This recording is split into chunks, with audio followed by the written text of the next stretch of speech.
Running অবস্থা bike বন্ধ হয়ে যায়, যার কারণে এই বাইকটি আমাদের কাছে নিয়ে আসে।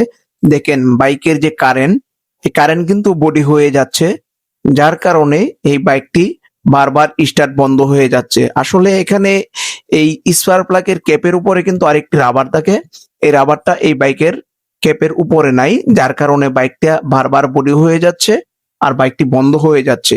আসলে এই বন্ধটা আপনি রিমুভ করবেন কিভাবে আমি সেটা আপনাদেরকে দেখাবো।